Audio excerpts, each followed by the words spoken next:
Hey, hey, happy Monday, you guys. We're kicking off the work week right here at the Orlando Science Center, and I'm joined by Raquel, and today I think we're gonna get you guys energized. No, not with a pot of coffee, but we have a really cool setup in front of us, right?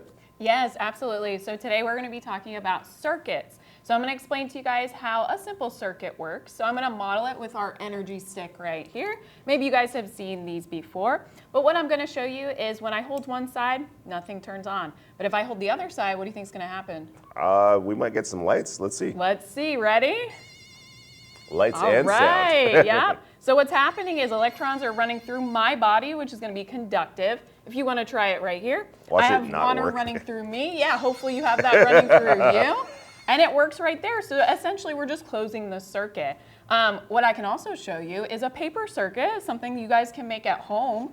So we have a simple circuit right on this side. As long as we can get it to turn on. There it goes, perfect. And then we have a little bit more of a complex circuit on this side. So you can play a little red light, green light right here. Awesome.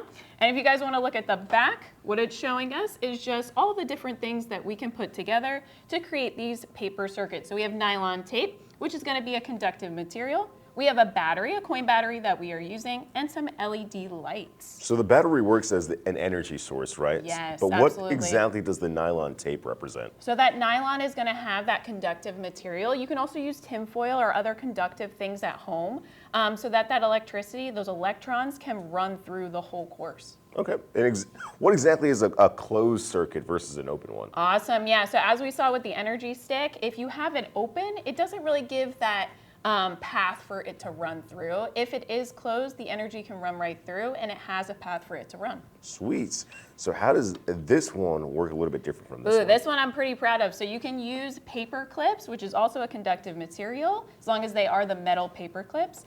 And they can be kind of like an on and off switch. So when you press down and close that circuit on the lights, it allows it to run through, and you can have that light turn on for that simple one. That's really cool. So once I connect the paper clip, right, to the circuit, we got the red light turning on, and if I press this one, here comes the green light, right? There you go, yes. And of course it's handmade, so you have to give a little bit of room for it might not work all the time, but it's a pretty fun experiment. So we have some really cool events coming up in the month of February. What exactly do we have here at the Orlando Science Center? Yeah, so we actually have this really awesome event called Spark STEM Fest. It's going to be running from February 14th through the 16th, so Valentine's Day weekend. So definitely come check it out. Awesome. I can't wait and hope to see you guys soon.